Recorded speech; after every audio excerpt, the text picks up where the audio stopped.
So a warm welcome to everybody to today's webinar of the Urban Transitions Alliance. Our focus of today's conversation is collaborative climate planning with an equity framework. And my name is Rebecca Wessinghager. I work at the ICLEI World Secretariat. And I'm also joined by my colleague Marion Guénard, who is moderating for questions today. I would want to first say a few things about the topic of today's webinar. So the webinar is a challenge introduction webinar with the City of Buffalo. So together with the Urban Transitions Alliance, the City of Buffalo has defined the challenge connected to the collaborative planning, climate planning exercise. So with its moderate climate, its water access and large-scale infrastructures, Buffalo has recently announced the city as a safe haven for climate migration. And in order to preserve their assets and also to future-proof the city for the upcoming developments, the city is currently undergoing a climate planning process. And in today's webinar, together with the City of Buffalo, we will explore how to systematically integrate an equity focus and how to navigate a collaborative process with local stakeholders together. And the webinar today will be guided by questions that we will discuss and look into. So the first question will about setting up goals and targets and also how to evaluate progress. The second question will be about community outreach and engagement. So how to engage citizens and other stakeholders around climate action planning. And connected to that also, we will discuss questions of staff capacity and costs involved with implementation.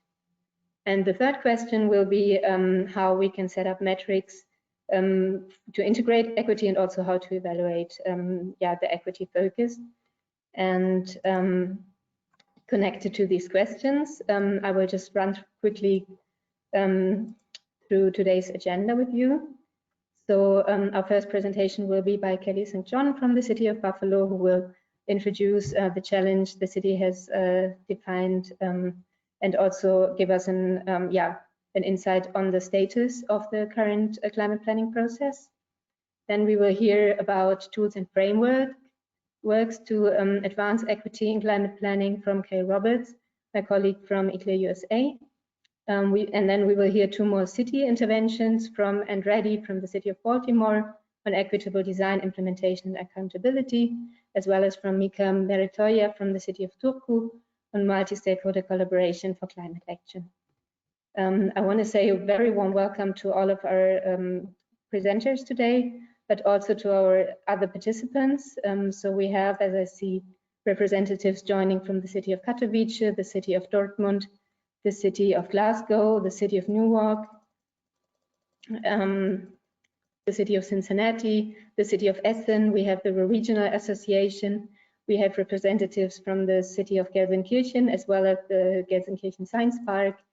And I think there are even more participants joining us during the course of the conversation. And we will have this as a kind of active conversation today, so everybody is invited, very warmly invited to submit questions through the chat.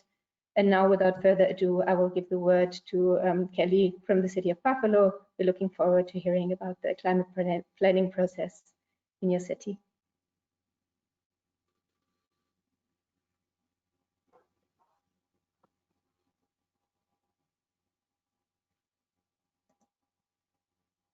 Great, thanks, Rebecca. Can everyone hear me and see me okay?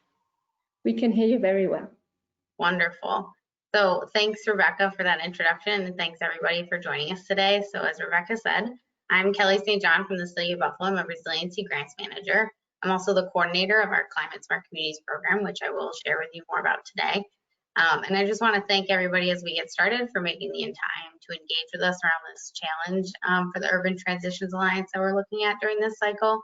We're going to be focusing on equity-centered climate action planning in the City of Buffalo that includes mitigation and adaptation strategies to support the city's climate refuge status.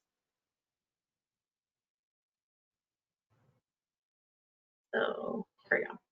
So just to set the stage a little bit for what we're looking at in Buffalo, for those of you that aren't familiar, Buffalo is a majority minority city. We have about a 57% non-white population. The foreign-born population accounts for about 10% of the total population. We've seen a very large influx in immigrants and refugees coming to Buffalo in the last decade.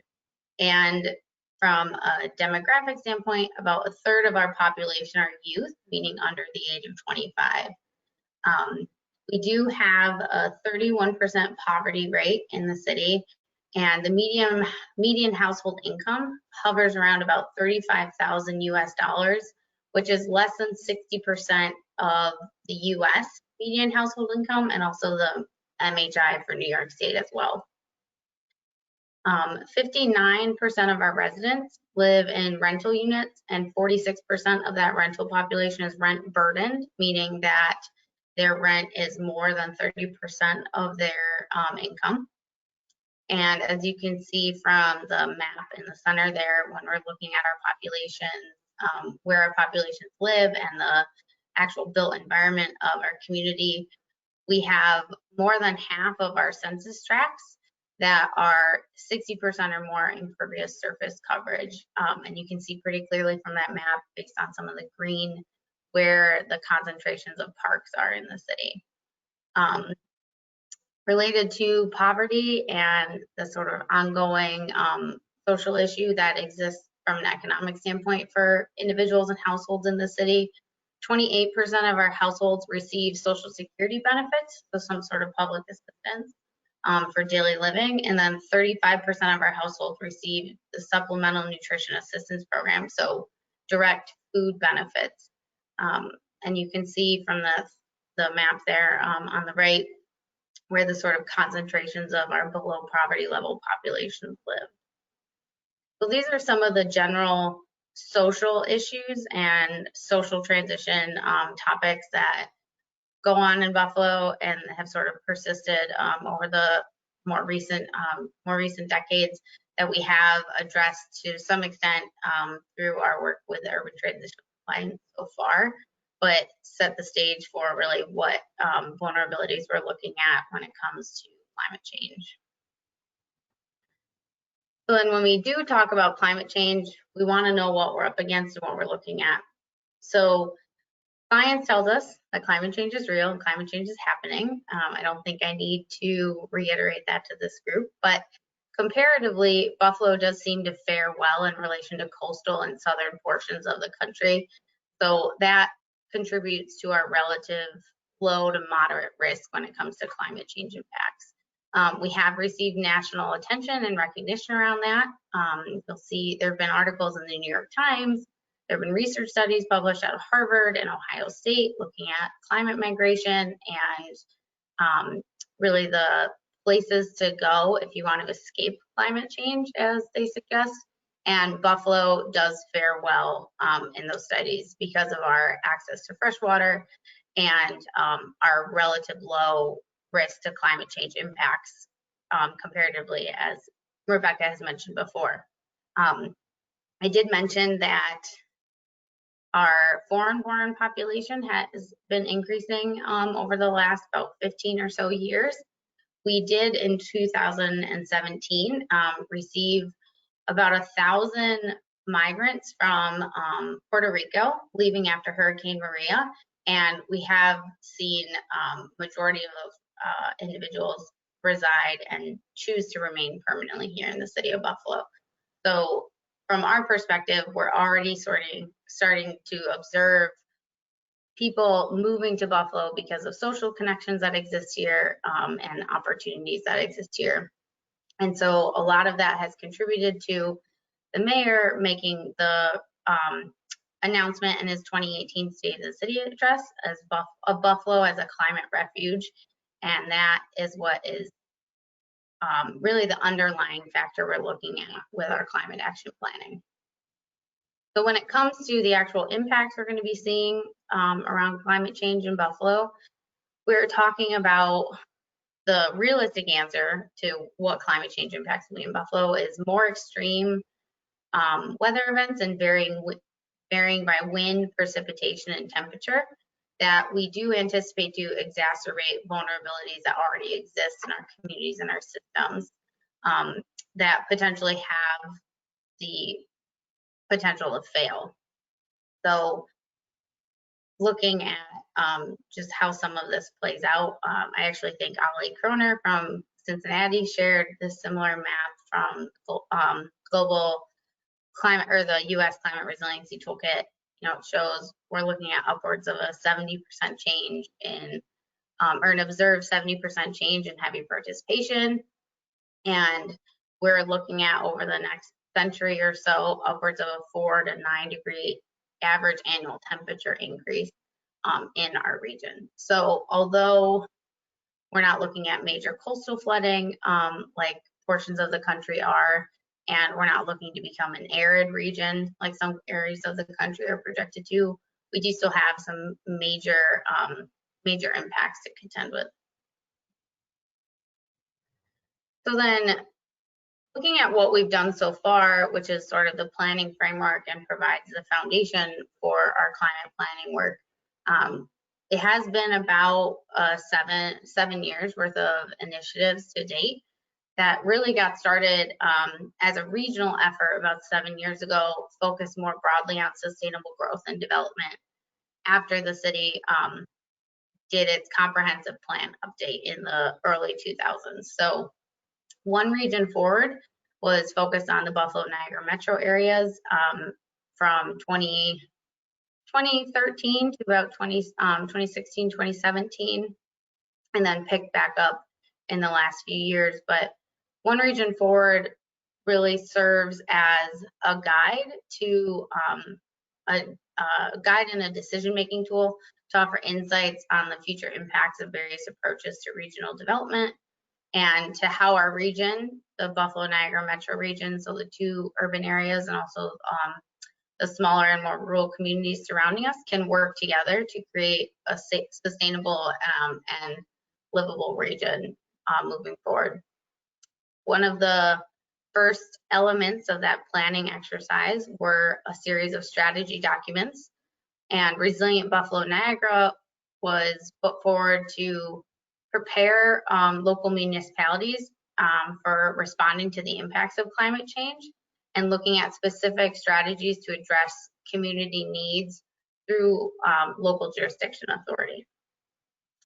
Now, we all know OJ and Kevin and the work that Buffalo Sewer Authority has been doing, but we need to mention RainCheck as well, because RainCheck has been one of the most recent and one of the largest and most comprehensive planning exercises that we've done in Buffalo that really hones in on the environmental opportunities and environmental impacts of climate change, and acts as sort of the fiber connecting a lot of our work today.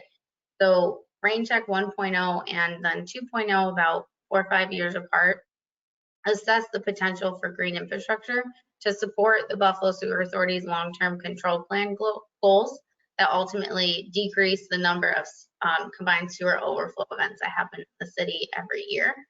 But they also begin to look at utilizing green infrastructure as sort of the next generation of improvement and investment in the city of Buffalo, and how we can utilize green infrastructure as an equity-focused mitigation and adaptation tool for responding to the climate emergency. So just recently, skipping forward a bit, just recently in 2020, we announced opportunities and actions for RainCheck to respond to the climate emergency with nature-based green infrastructure solutions, and that is the most recent initiative we're working on at this time. A couple of other plans of note are the Buffalo Green Code, which was adopted in 2017. This was the first reform of the city's zoning code in about 50 years, and it is a forum-based code, really focusing on neighborhood scale and development and neighborhood cohesion, along with highlighting environmental opportunities. So one of the hallmarks of the Buffalo Green Code is that it was the first in the country to remove minimum parking requirements across the city, And it also has protections for street trees and wetlands and nature preserves and areas of environmental importance and significance within the city. And the last planning activity I want to highlight, which is really setting us up for our climate work, is the Climate Smart Communities program. So Climate Smart Communities is a statewide program intended to inspire and support local action on climate change through a 10-element pledge and certification process that happens by the state that incorporates local government efforts and community participation. So Climate Smart Communities is a program of the New York State Department of Environmental Conservation mainly, with the assistance of 5 other state agencies between health, transportation, social services, and a few others. And with the work and the knowledge and the thought power of those 6 agencies, this 10-element pledge that really takes a holistic and comprehensive view of actions that can be taken around climate change, both mitigation and adaptation, was developed. Climate Smart Communities is the program that we are utilizing at the city as the foundation and sort of the guidance work for our climate action planning process. We were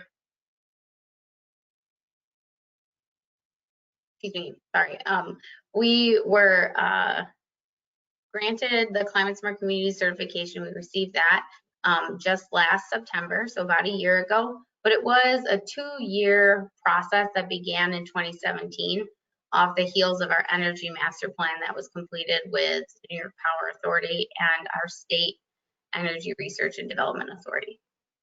So Climate Smart Communities is a much larger, broader view than just an energy focus or the stormwater focus that, say, BSA has. So we became certified, City of Buffalo was certified at the bronze level, which is sort of the first tier of certification. We received 181 points for various actions taken across 7 of the 10 pledge element areas.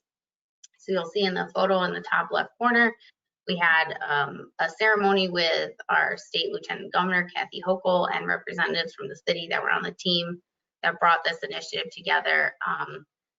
By no means the comprehensive group. We had probably close to 100 folks that helped us pull this effort together.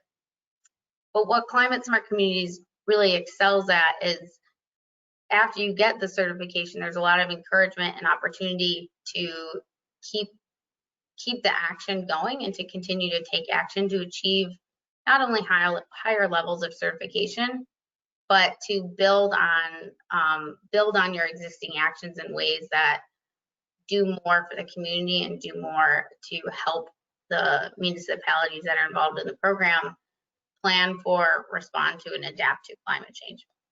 So you'll see from the map that Buffalo is one of only a handful of communities across New York State that is certified at the bronze level.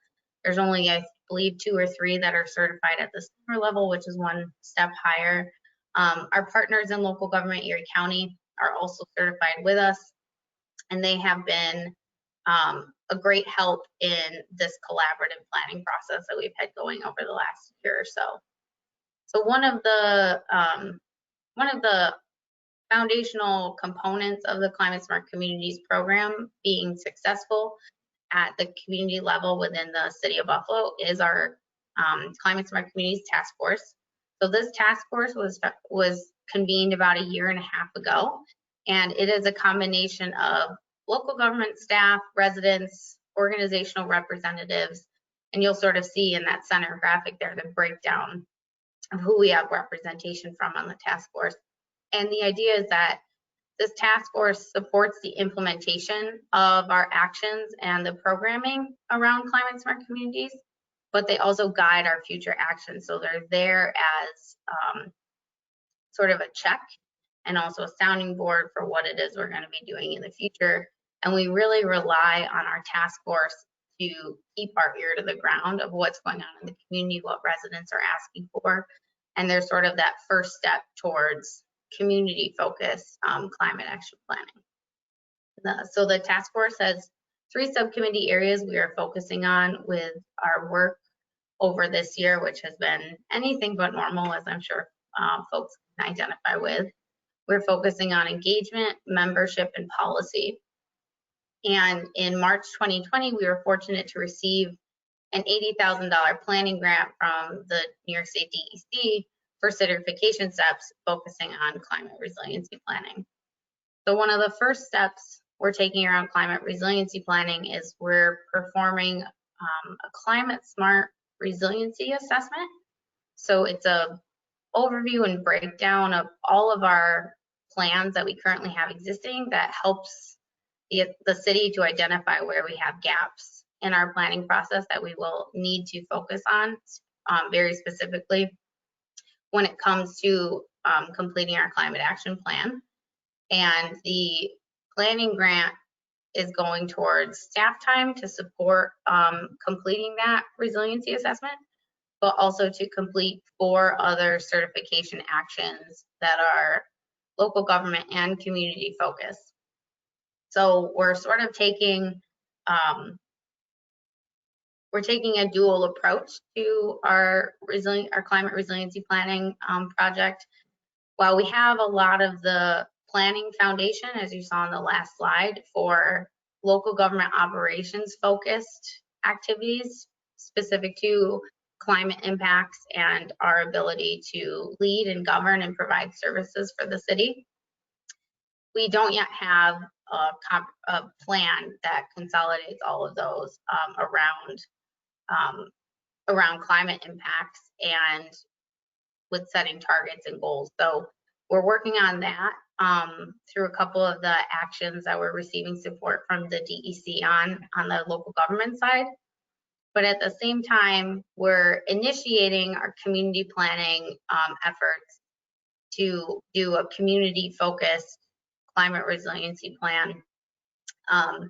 And we're doing that through the work of our task force and the local government staff we do have. So one way we're getting that started by working with our partners at Buffalo Sewer Authority on a vulnerability assessment to begin to look at some specific ways in which infrastructure systems and our residents are impacted by climate change.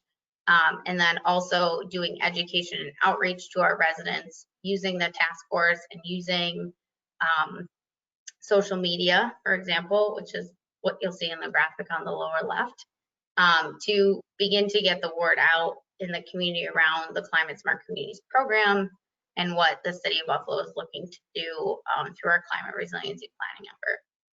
So we are really at just the beginning stages of our climate resiliency planning and looking at how, really starting to explore how Buffalo can be a climate refuge, both for the citizens and the residents that are already here, but also folks that might be migrating to or coming to Buffalo because of the impacts they're experiencing around climate change, or because they are trying to escape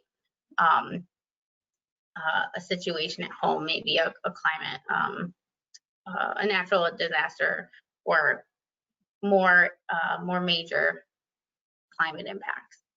And with that, I will pass it back to Rebecca. And I will say I'm very excited to hear from the rest of our presenters today and learn from all of you. Thank you so much, Kelly, for sharing the background of Buffalo and also for setting the scene a little bit in terms of giving us an update on your climate planning status. Congratulations to the Climate Smart certification. I think that's great, and I think there's as much as you mentioned that you're just at the beginning, there's a lot of work that we've seen that you're building on. So my question at this point, would first be if there are questions that have come in through the chat already. So let's see if Marion has collected any questions already. Yeah, there's a question from Oli, just to clarify if this Climate Smart initiative or the Climate Smart Community Program is New York state-led. Yes, it is. So it's administered at the state level. So all of the certification efforts and the action review is all done by our State Department of Environmental Conservation.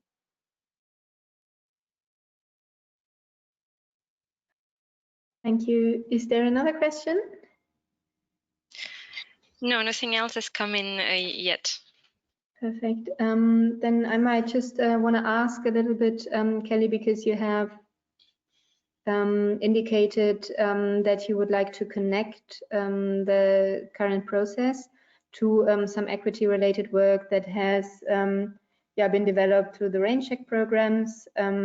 So maybe you could explain a little bit more in like how you would look into doing that, or how the equity focus would be integrated, or if this hasn't advanced as much, maybe just give us an idea on the status of thinking in that direction. Sure. So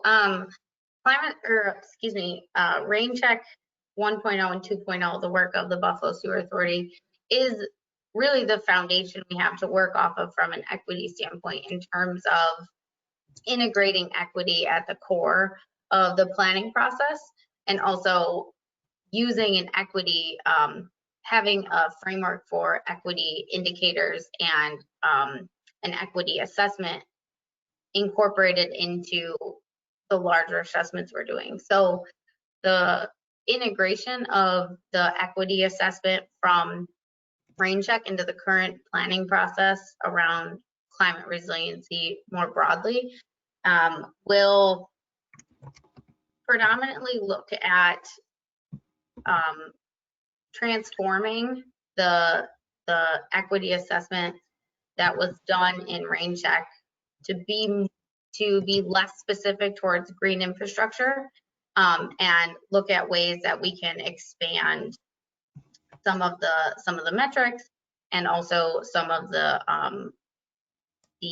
factors that are included in that from an evaluation standpoint, to relate more broadly to climate impact. So housing stock is one factor that wasn't included as a high rating in the rain check opportunity report, but will be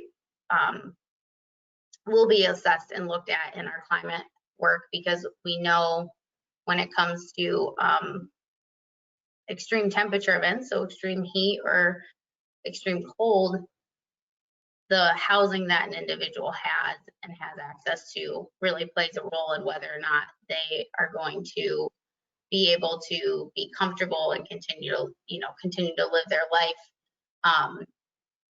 in a way that is resilient and adaptable. And sometimes it's a case of life or death. So that's just one, or I guess, sort of small example of how that integration will happen. Thank you so much. And I think, we will hear a little bit more about how this can be approached in terms of metrics and evaluation from both Kale and Anne. Is there one more question? Oh, I just saw a question from Nathalie come in. The energy master plan, yes, was done at the state level through the New York Power Authority, which is a public benefits corporation of New York State, and it was done to assist the 5 largest cities outside of New York City with looking at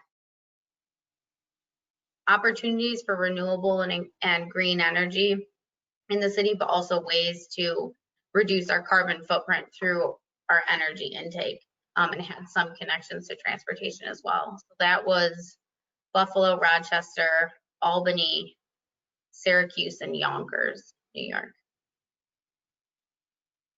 Great, thank you. And I think there was another question from Sebastian, which is a little bit broader in terms of also that he addressed it to the broader audience. So maybe we pause this question until the Q&A we have after the presentations to give everybody the chance to discuss a little bit. And at this point, I would then want to give the word to Kale Roberts from ICLEI USA, and we can already see that we will now hear about inclusive climate action from his side. So Kale, please go ahead. Great, thank you, Rebecca. So you can see the screen now, is that right? Yes, we can see it perfectly. Okay, and thanks to Kelly too in Buffalo. I know where I live in New York's Hudson Valley region, the Climate Smart Communities program has been a real driver for some of the most advanced climate action, and especially small villages and towns that I've seen around the US. So it's a great program, and I know that Buffalo has been at the forefront of taking the outcomes of Climate Smart forward. So when I was putting this presentation together last week, I literally was sitting at the computer making my slides, and it shut off and I lost power, like probably Natalie and Anne and many other people who are on the Northeast here due to the tropical storm that came through. So with power set to be down for days, I had to retreat to the Catskills region. Was lucky enough to have a place to go up there, a couple hours on north to higher ground. And while I was there, I was thinking about the land, and the land that I was a visitor on, formerly the home of the Lenape people for millennia. And I liked this, you know, I was looking through images of the Lenape where they lived, and, you know, daydreaming about what New York would have been like back in the day. And I really liked this image because of its historical significance then and now.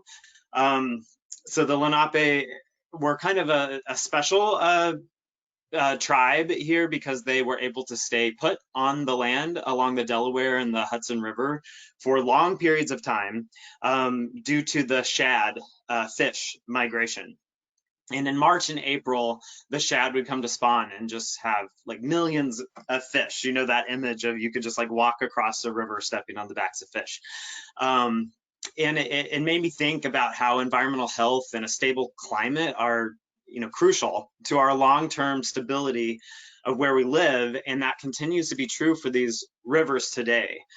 So over the past few decades, these rivers, the Delaware and the Hudson, have been infamous at times for their level of pollution, particularly PCBs from industrial activity on the river. Yet a person still got to eat. So as the former mayor of Charlotte, North Carolina, Jennifer Roberts, always likes to tell me, you know, when we talk about climate change, start with people and stay with people.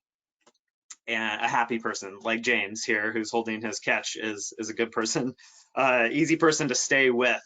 But you know, really, that just means that in this work we do at ICLEI, in the work we all do in our cities, it's recognizing that climate change is a human-caused condition, and it's now become simply a human condition. And I've been thinking a lot more lately about this term climate storytelling, or just storytelling in general, because for most of us, we don't process the world in charts and graphs and trend lines. We process it in stories. And the point being, oh yeah, here in my, you know, thinking about a story and how to tell the climate story no matter where we are in our community. My partner's a high school English teacher, and I go back to this diagram about, you know, that story arc that we all saw in high school. You know, there's points of tension, there's that rising and conflict and challenges along the way.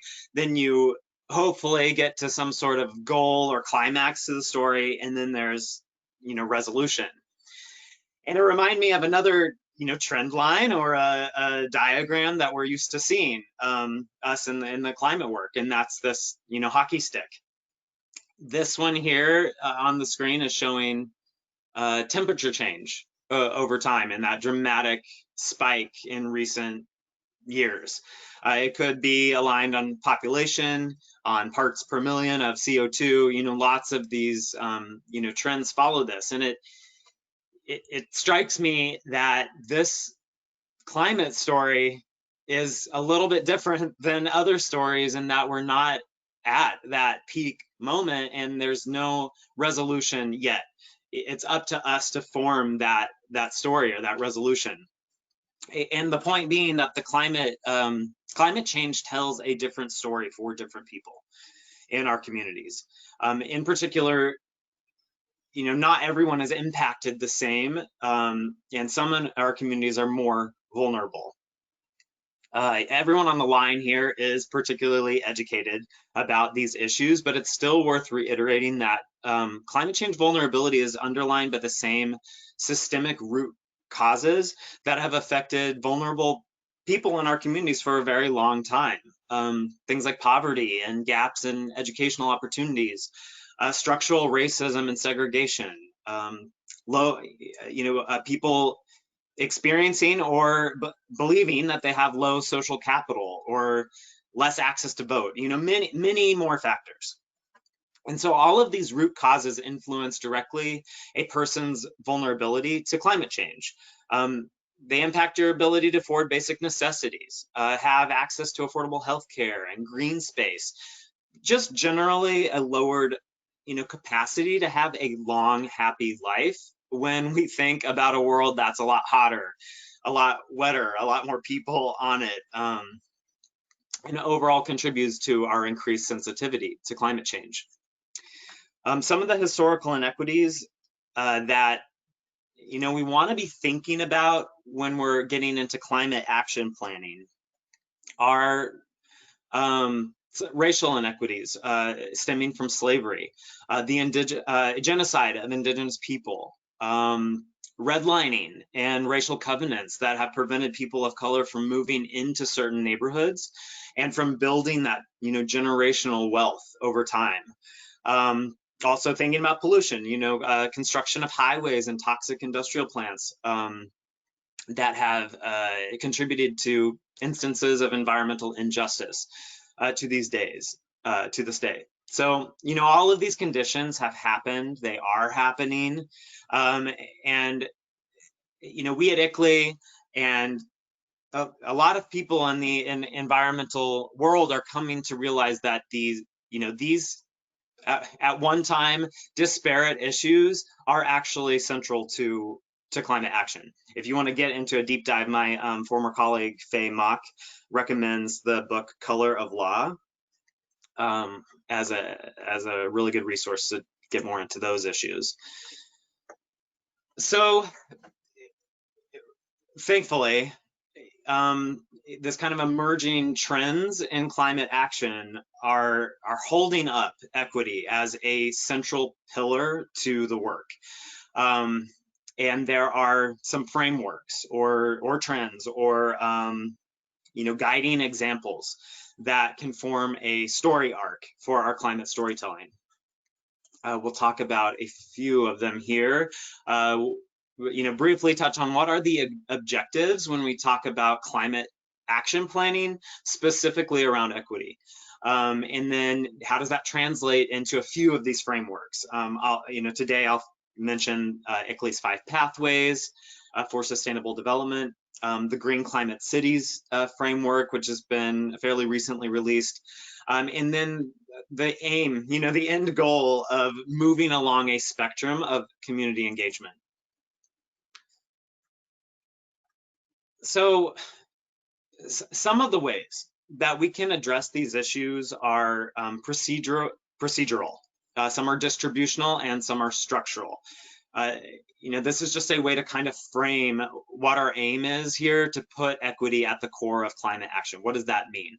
So when we think about equity from a procedural point of view, you want to put forth processes that are fair, transparent, all the processes in the climate action planning process are really trying to, reach as many people as possible and are serious about doing that.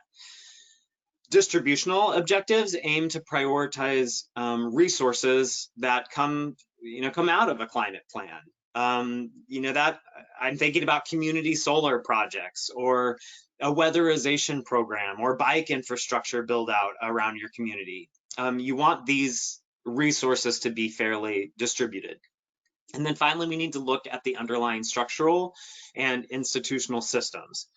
Government staff can, look internally as at the same time that they're addressing racial privilege, make sure that, there is an inherent bias that's, in our own institutions, and be able to, eliminate it, address it, put in some goals around addressing inherent bias in our government workplaces.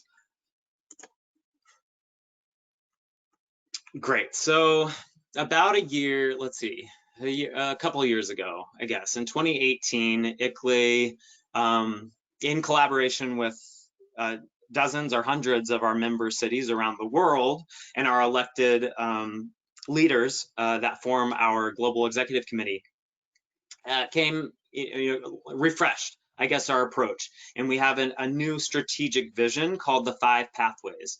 And importantly, equity and people-centered development is a major thread in this pathway structure. So all the work we do here at ICLEI aims to be low emission, resilient, circular, nature-based, and then equitable. None of those work on their own. That braid in the lower right is meant to show that these processes, are woven throughout. And I think we invite all of our ICLEI members to take this kind of thinking into your climate action planning. Meanwhile, the specific to that low emission development and touching on the others, but for climate action planning, we have this framework called Green Climate Cities.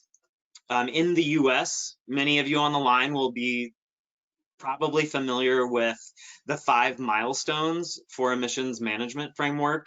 ICLEI in the US has used that framework for maybe 20 years, and around 600 local governments have followed the 5 milestones. But it was very focused on, like technical approaches, benchmark your emissions, forecast, make these climate planning scenarios, all still incredibly important to climate action, but people were kind of missing from that structure. So this Green Climate Cities update does a good job of bringing people into the core, and it forms a spiral as you work, and inclusive climate action is integrated throughout. So you're building social cohesion here in this analyze stage. You're establishing transparent processes. You're maybe embedding racial and social equity into your organization. All of it is meant to be, co-developing your climate action planning approaches and visioning. So there's this kind of full cycle where inclusive planning is woven throughout that process. I mentioned equity being a pillar. We kind of consider this Green Climate Cities approach as having 3 pillars, or at least I do. So there's the mitigation side, and then now there's also adaptation and equity. And together those 3 pillars uphold integrated climate action planning with inclusion throughout that process. So, there's this kind of traditional technocratic, or like this traditional approach that gave a lot of weight to technical expertise and maybe less weight to a lived experience. And the aim of climate action planning today is to move along a spectrum towards authentic, empowered community engagement. And this, diagram here on the screen, more towards the left, shows some of that kind of traditional, I guess, community engagement and planning processes.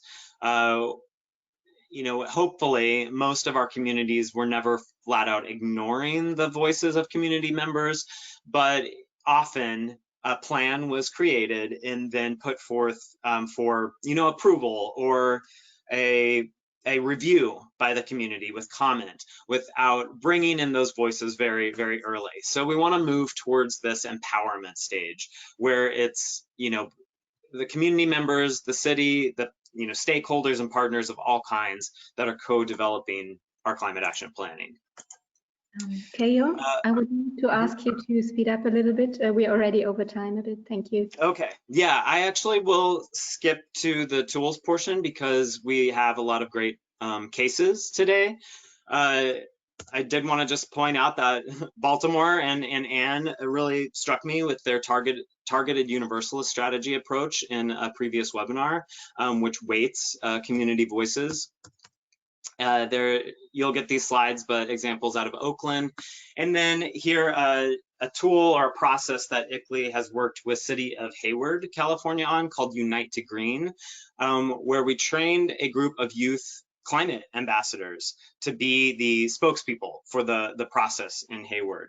And it was over the course of maybe a year to a group of high school students trained to go door to door and educate their neighbors about community-led climate action planning. This young lady, Daisy Romero, ended up being a representative of the People's Delegation to COP23 a few years back when the COP was in Bonn, and was a great way to take that work forward.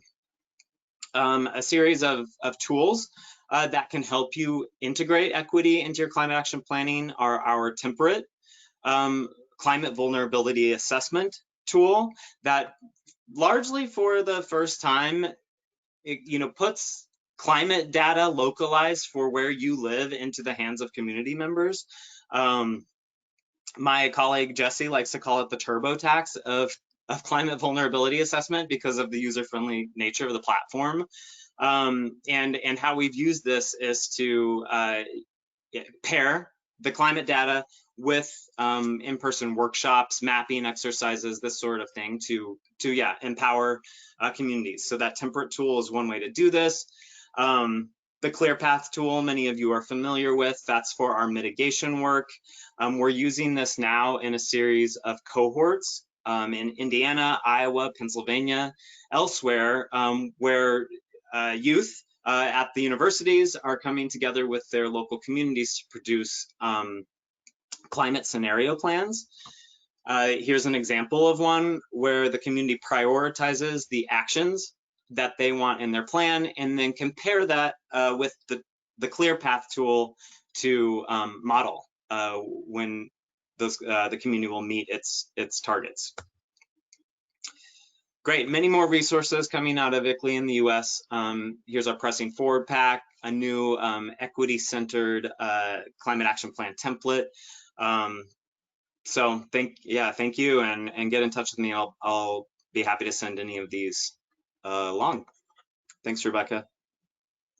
Thank you, Kale, and sorry for cutting you off with all these exciting examples. Thank you for also taking the time in the beginning to actually give a little bit of a reflection and thinking on where we actually come from and how we actually have changed our thinking towards integrating equity around all stages of a planning process.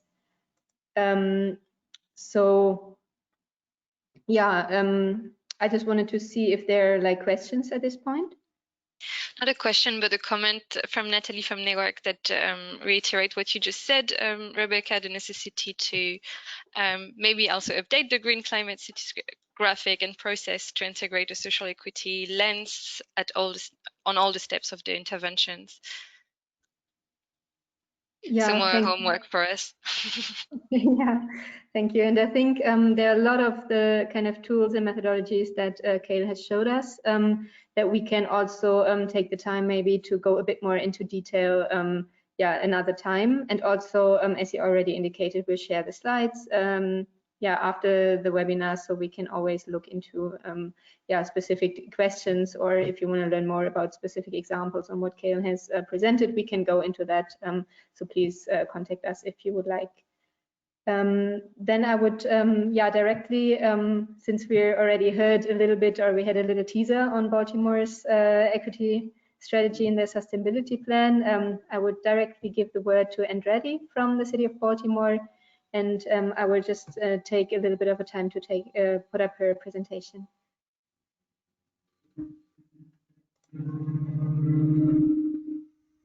Are you able to see it at all,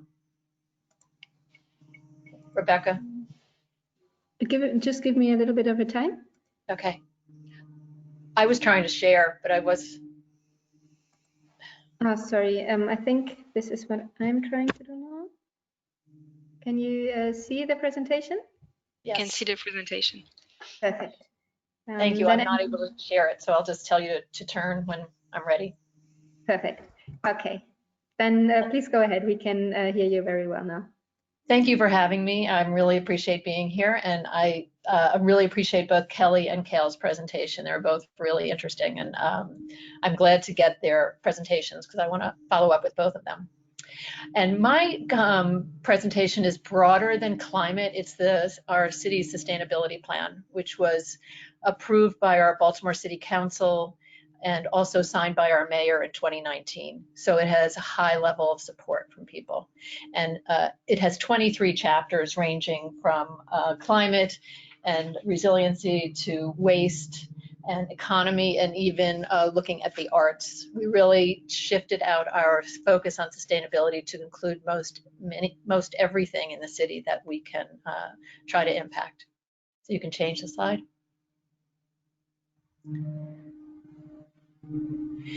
And you know, Kale had some of my photos up there, and this is one of them. Baltimore is it was coined the black butterfly in our city. You can see this photo of that looks like a butterfly. It's East and West Baltimore, and it was historically redlined, as Kale had mentioned. We were a leader in U.S. cities in redlining in the 30s and 40s and 50s, so that, and it's still historically disinvested in these areas today. We heard that the country, South Africa, wrote to Baltimore in the 20s asking us how we created racial covenants. So unfortunately, we were leaders on that.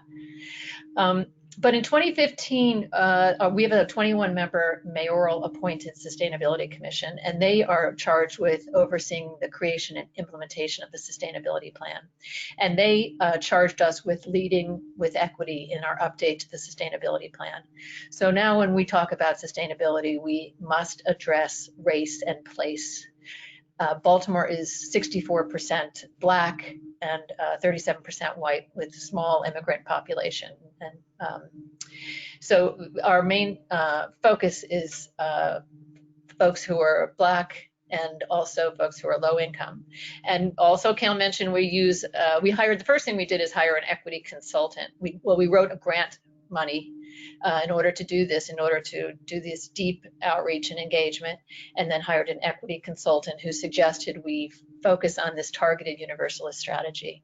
So if you've heard of it, it's inclusive of both dominant and marginal groups, but pays particular attention to the marginalized group, because if you're lifting the marginalized group, you're able to lift everybody. Next slide. So we planned a year for our outreach and engagement, and it took over 2 years to do it. And that's one of the things I've learned when you're doing equitable engagement. It's going to take twice as long as you plan if you're going to do it right. So we had our 21 sustainability commissioners involved in the engagement, our equity consultant. And one of the things we did is we decided to recruit residents as sustainability ambassadors, who would then go out and talk to their neighbors about and get input for our update. So together, we trained them with our equity consultant, and we developed a survey together. And they went out and were charged with speaking to 6 neighbors, friends, or family to fill out this very short survey about what was important to them in their neighborhoods. What did they like most in their neighborhoods? What did they like least? What could they do to make a difference? And what should the city be doing to make a difference? We stumbled for a while because we wanted to make sure that we were hearing the voices based on the demographics. And when we brought the ambassadors back in after a year, we still had a lopsided response rate, a higher white response rate. We did collect demographic information for all the surveys: race, age, gender, neighborhood, whether people were working. We did not ask them for their name or their contact information, but we could parse everything out by the demographics. So we asked folks if they would be willing to go back out and do more surveys and get more of the voices that we needed. We also did the usual. We went to community meetings and we met also with 25 groups who were already meeting together, the architects, the energy experts, the downtown business folks. And we asked them, what does a future sustainable and equitable Baltimore look like to you? And then to parse out some of the areas that needed more work, such like transportation and land use, we held working groups. We went to meetings and got hundreds of comments. And then we did this cool thing, which there was a new website at the time in 2017 where we put up our draft plan, and then people could comment on it, and other people could see the comments and comment on comments. So we got over 1,000 civic comments on that website and incorporated it into the plan.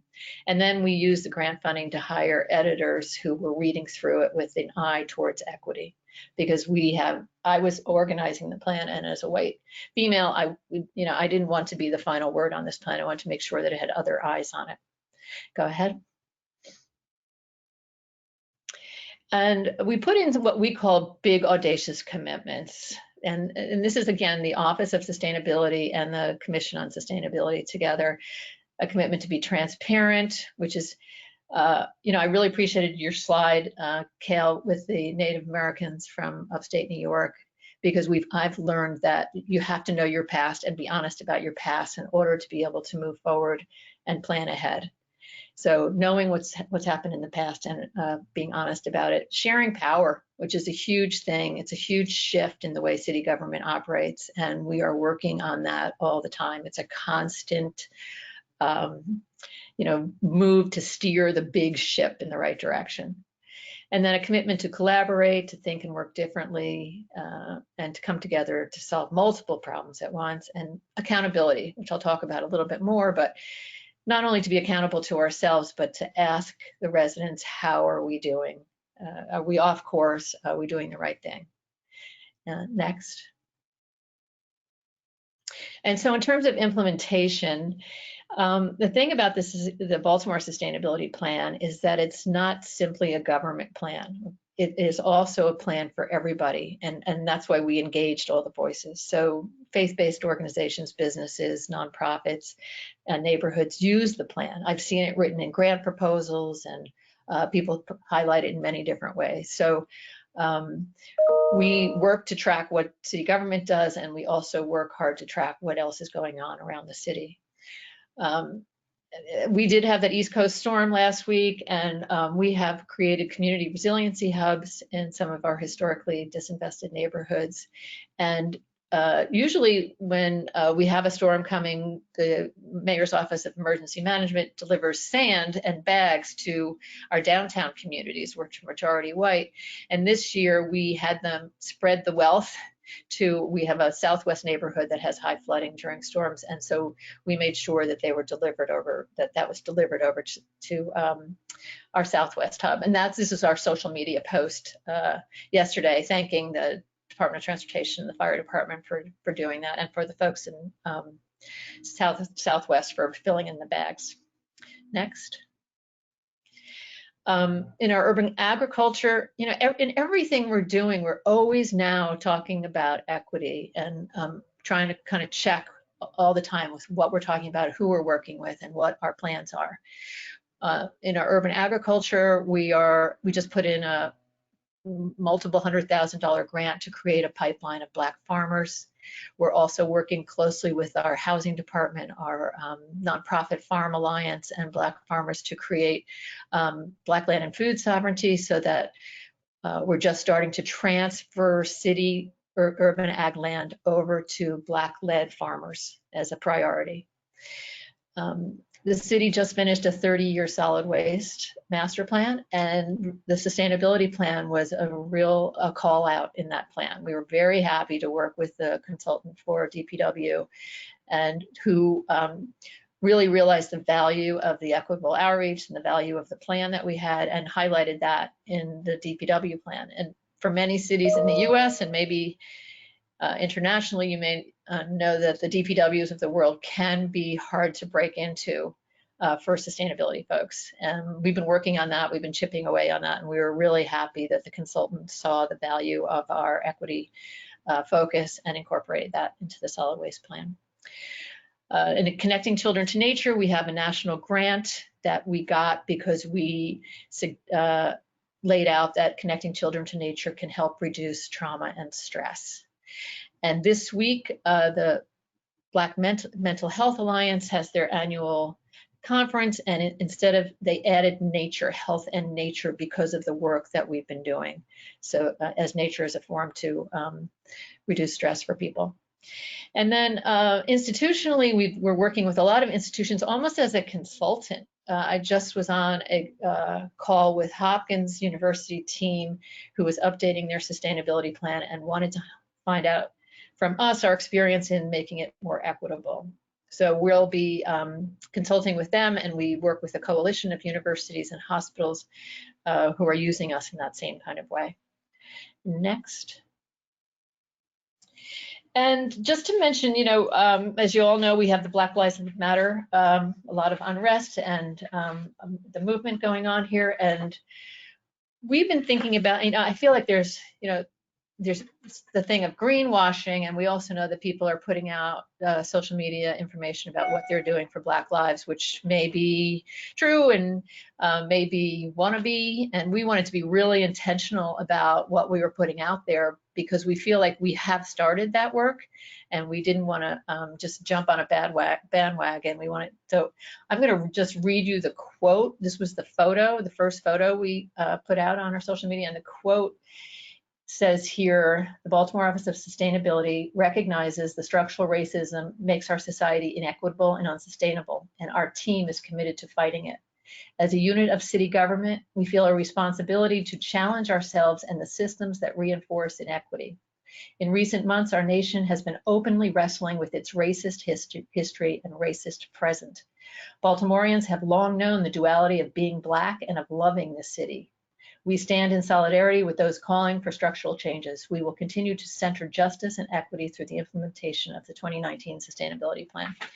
So we want to say that to people, we've been doing this, we've been doing some of this work, and we want to continue doing it, and we want to let you know that we're going to be continuing to do it. And the next slide. In terms of accountability, we do an annual report that we put out, and we also just finished up a grant to create a new tracking system with the new plan. And we want to try to look at things, unintended consequences of things that have happened. We're looking about how we can do better. We have an annual open house, which we did not have this year, but we usually have about 400 people, and that is an opportunity for people to evaluate how we've been doing and ask them questions and find out who is there at the open house or who is missing in the conversation. And we ask them if we're moving in the right direction. We want to be able to show people that we are making an effort to work differently and more equitably and with racial equity at our center. My hope on this is that we stop talking about race, because it's just what we do. Not that we stop talking about it, but it's not separate. It's not called out as it's just already, completely incorporated in what we're doing. And it's all understood that it's always part of our work. So I don't mean, I want to say that we mention it, but it's just not separated as something. It's just always there. So that's the hope that I look for. And I think, Rebecca, you mentioned metrics, and we worked hard at trying to figure out metrics in our plan. And a lot of it is distributional equity, in terms of we can ask for demographics and find out, based on certain neighborhoods and locations, we can figure out if things were distributed or done equitably. And another way we're doing it was we're measuring policies that have been developed using a race and equity frameworks. So that's hitting the structural and institutional racism. But it's a challenge in order to make sure that we're holding ourselves and being able to account for equitable change in our city. And next slide. And I think Kale used this photo also, but we went around for the year after the plan and took photos of people committing to different things, so we have residents trying to make commitments as well. So that's what I have. Thank you. Thank you so much, Anne, for giving us this deep insight into not only how you set up the plan and how you collaborated in the drafting phase and the development phase, but also how you're then implementing together with the local communities, how you're reaching out. I think it's really exciting to see that work. And I've already seen a couple of questions coming in, so maybe Marion, you would like to share these questions? Sure, and I think they can be grouped into main question. The first type of question is around how the equitable outreach of the sustainability plan was manned and resourced. So Natalie from Newark is asking, how much did you budget for the equity consultant? And Kelly from Buffalo is asking, what was the grant source and what was the budget breakdown? The grant source was Partners for Places was part of it. We had a USDN Partners for Places grant, and we also had a local foundation who was now out of business. But we had, gosh, about $125,000 total for the grant. I can't remember the exact amount for the equity consultant, but I can get all that detail for people if they're interested. And then of course we had, for the editing, we had two sets of equity consultants reading through that on the editing too. We also used some funding to pay some people. I would suggest if people are going to do sustainability ambassadors or climate ambassadors, we had way too many. We were way too, we got people to sign up quite easily. We were shocked. I mean, I feel like I pretty easily got 125 people to sign up, but a lot of them dropped out. So you need a much smaller number, and I would suggest if you can, I think it's important to pay people. We gave them $400, $200 up front, $200 at the end, and they had led teams, so we gave them gift cards for their team of $300 to spend on taking them out to dinner or buying t-shirts or whatever they wanted to do. So did I miss anything on that? Maybe Natalie and Kelly, if you have follow-up question, you can say them now, or I would move to the next question, which is around, how are you tracking progress, both on equity in general, and if there's a question also if you could share the equity progress report. And Sebastian was asking earlier, how can we then track progress also on equity and climate change in a combined way? What tool can be used? So maybe if you can provide a bit more information on this tracking system. Yeah, we worked with our local university who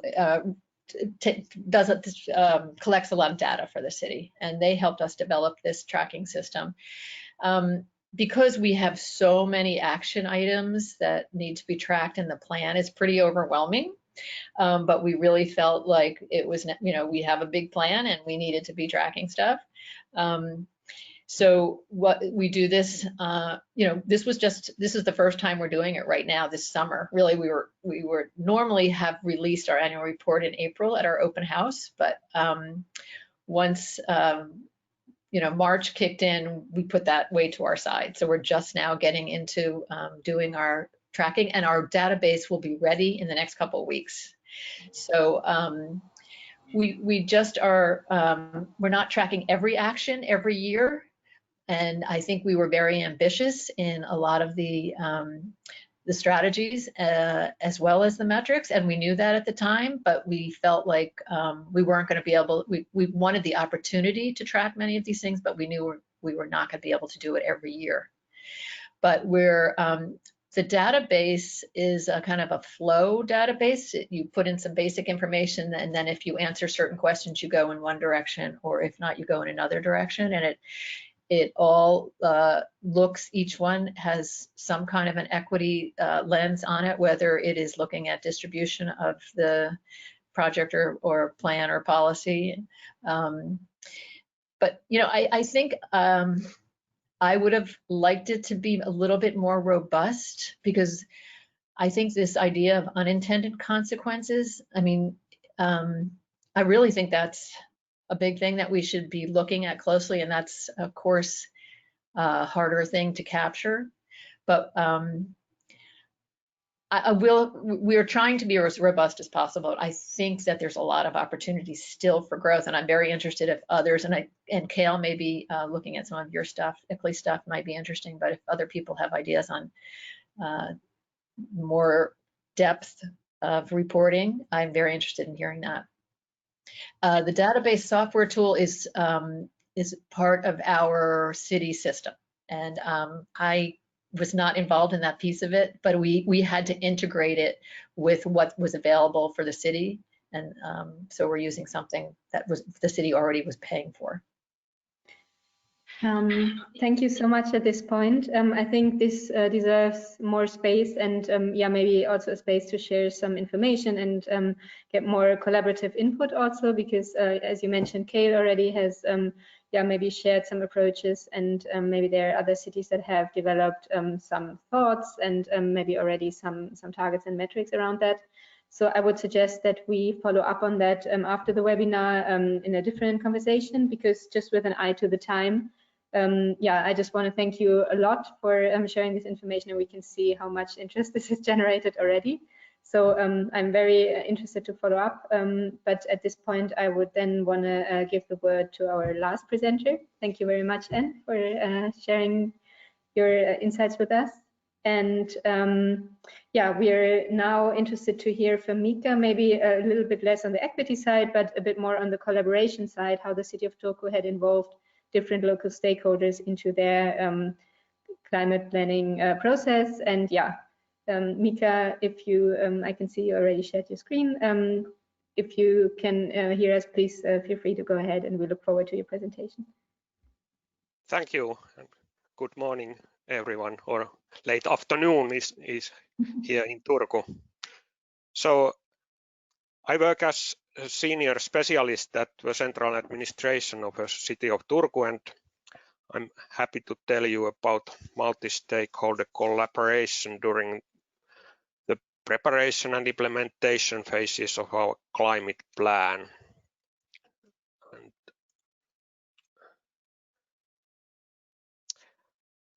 So our current climate plan is not the first one. I have been involved in the city's climate work since 2009 already, and since then every new city council has increased the ambition, and our current city strategy sets the goal for carbon neutrality for the year 2029. And this year we are already very close to a -50% level in greenhouse gas emissions compared to the 1990 level. So this is where we are now. So we didn't need to start from scratch, but what we did differently when we prepared the new climate plan 2 years ago was that we decided to follow the common covenant of mayors model from the very beginning, since we had learned the importance of being able to use shared models and benchmarking with other cities. And the official decision to launch the work was made in City Board in January 2018, and the City Council meeting in June in 2018 was set as a deadline for a plan approval. So in practice we had only 4 months time for a preparation process. And in the beginning we didn't start climate storytelling. We actually sketched up a sort of engineering model of the process and tried to schedule all the group meetings, workshops and seminars we thought would be important. But actually many important stakeholders were recognized only during the process, and afterwards we calculated that we had arranged at least more than 60 events during that intensive working period, and most of them they're quite small group meetings, actually, with maybe only 2 or 3 key persons from some single organizations at the time. So they were sort of negotiations, but we told what we were doing and tested the key ideas and collected feedback in that way. It was very laborious way of working, but a lot of footwork actually, but it was very rewarding at the end. And from the beginning, we realized that the city and its affiliated companies can do a lot, but not all decisions are in our own hands. And to initiate a systemic change, we need to challenge old ways of thinking. And I use here our energy system just as an example. We are in that sense happy situation that most of the district heat and electricity in the area is provided by a city-owned company which we can control. However, for 100 years or so, the business model has been based on simply buying fuel, making a fire under a boiler and selling energy. Of course, during the last decade, the company and its partners have already been investing a lot, actually more than 300 million euros into renewable energy production. And for example, this summer, 2 coal-fired power plants were closed forever. But that is not enough. The whole business model has to be rethought. People don't necessarily need energy. Instead, they need solutions and support to keep their houses warm and appliances working. And this picture shows a new concepts that were developed in a sustainable development district of Skanssi in Turku. It's a new city district for 7,000 people, and including also jobs and services and so on.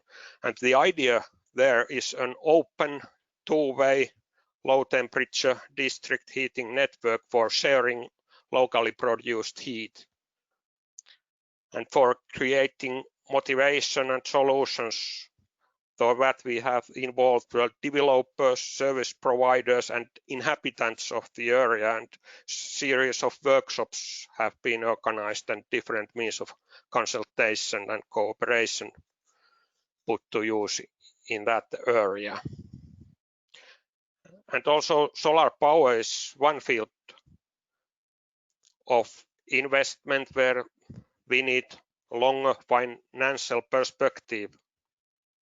And we have been implementing the Citizens Energy Transition project with Finnish Innovation Fund Sitra, and will work on this topic during the whole implementation of our climate plan. And both private people and housing cooperatives in Turku are contributing to climate action by investing in this solar power as well renewable heat and energy efficient systems, and we are doing our best to support and promote this kind of work. We, for example, have cooperation with banks so that these kinds of solutions are nowadays easily financed and people get easily loans for that kind of renovations. And if you don't have your own roof, you can always rent even single panels from solar power plants. So that's one way of involving citizens in the energy production part also. And here is a list of a few examples we have established for stakeholder collaboration. For companies and public entities, we have developed a simple internet-based action card model for formalizing their participation in our climate plan. And for citizens, there is a carbon footprint calculator and a platform for making reduction plans and even individual commitments. And we have the so-called Turku climate team, which is mostly acting in social media and led by famous Finnish hockey player Saku Koivu. So hockey stick has different meanings also in our climate plan. Citizens' energy transition was already mentioned, and we are also promoting the role of biodiversity and green areas in Turku, and there is a participatory process going on in relation to that. The city actually owns most of the forests in the area, and so we have been promoting, for example, continuous growth of forests, so we don't make clear cuts anymore and promote other uses of forests. So in brief, we have been trying to establish easy interfaces for different groups and different people to recognize their role and help them to become active players in our climate plan. But it of course also makes new demands on us ourselves. For example, it demands some flexibility in our climate plan so that new actions can be included on the way, so that our plan actually is never really final. And we also must be able to somehow respond to a growing activism in the society, which is sort of positive problem. But it requires resources, and our small team is not able to take all that load. And therefore, it has been a crucial thing to recognize the key partners who are not only willing to pull their weight, but are also able to guide others. For example, cooperation with our universities has been very beneficial in that sense. For example, Turku University of Applied Sciences has nominated their own climate coordinator. They are including climate-related education in all the fields of education and have a notable portfolio of climate-related projects going on. So they really have been an active player in this. And that is maybe the key to success, as was also in earlier slides. Of course, the city has to take a leadership, somehow envision the future and shout it out loud, but it will become reality only after we have really achieved shared ownership among our companies, societies, and citizens. So maybe that's the key to the success. So thank you. Thank you so much, Mika, for sharing how you have collaborated with local stakeholders and communities. And I think it's fair to say that the city of Turku is quite strong and well connected in making things possible. And maybe I asked first, before I have a question, Marion, if there have been questions from the audience. Yeah, Aine asked a question related to your last slide, Mika, on whether the SECAP cards are valued by the residents and motivate people.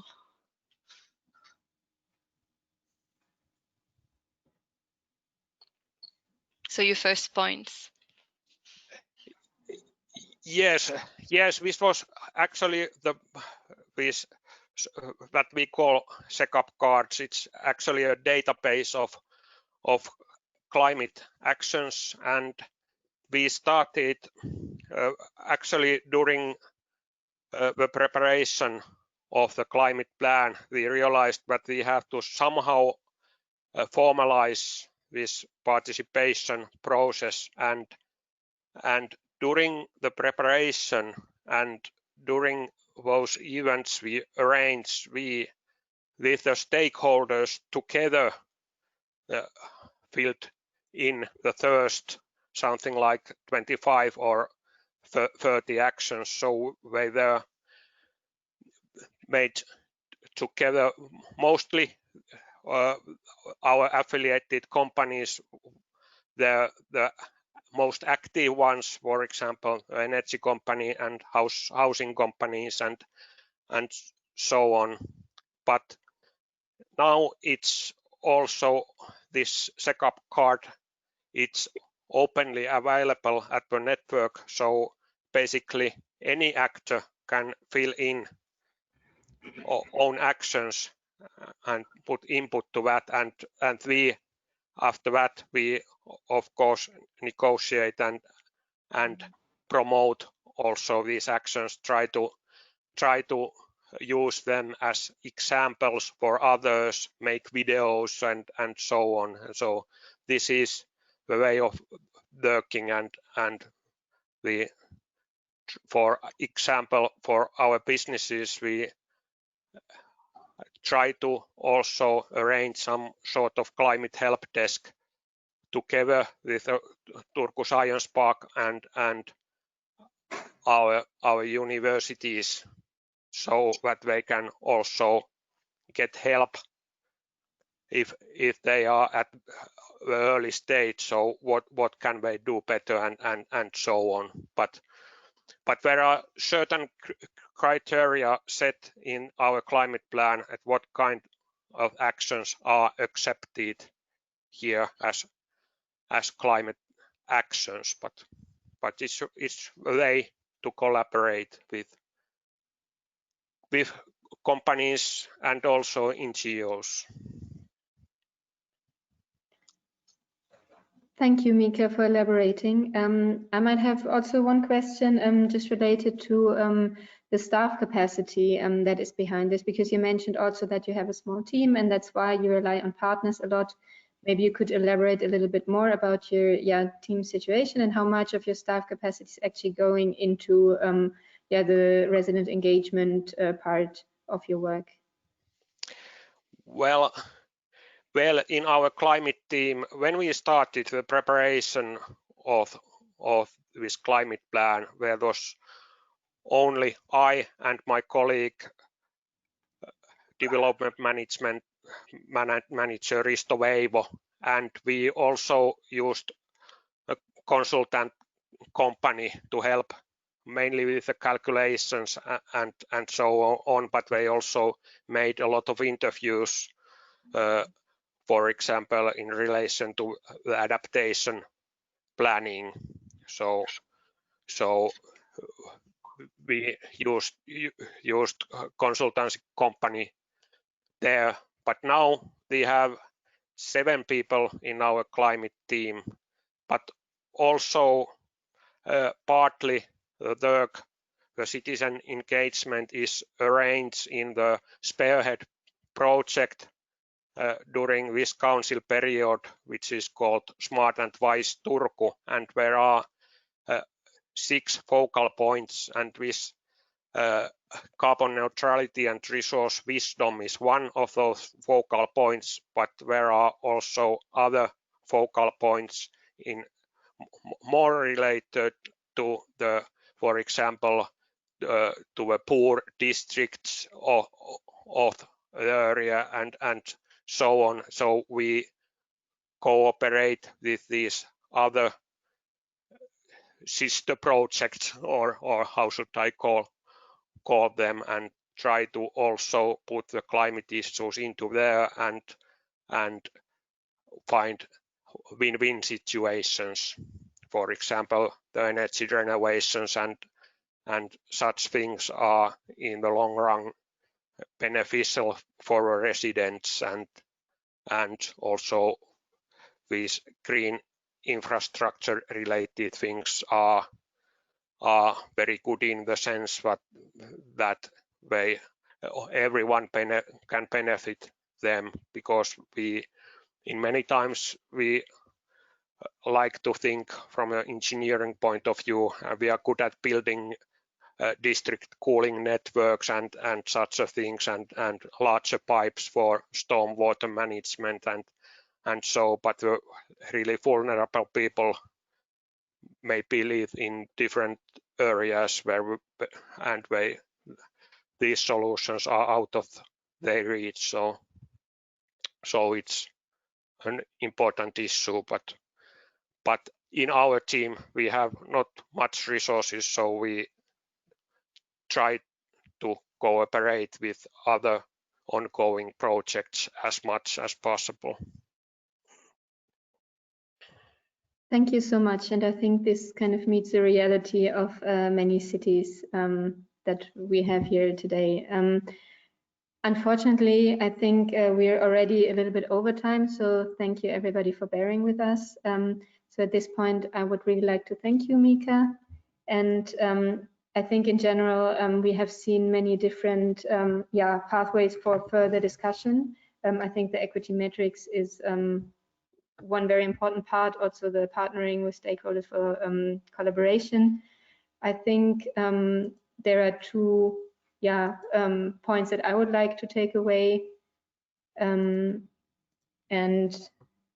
this is for once that it apparently is kind of very interesting to see how hockey sticks become important in climate narratives. And the second one is, as Kale suggested, and also I think we've seen in the presentation from Baltimore, that the equity thinking is not something that we consider within a wider climate planning exercise, but that it's actually a key pillar of our planning. So like Kale suggested, that we have it as its own pillar just next to the mitigation and the adaptation focus of climate planning. So with that, I think I would like to encourage you to share any further questions or requests for information just through the Transitions email address if you have them. And I will follow up with the presentations to everyone. That just leaves me with saying a very warm thank you again for everybody who presented today, but also to everybody who was actively participating and submitting the questions. And of course, also to my colleagues, Marion, from ICLEI, and also to our Capacity Center for supporting us today. So with that, I wish you a good rest of your day or afternoon, and we're happy to see you next time.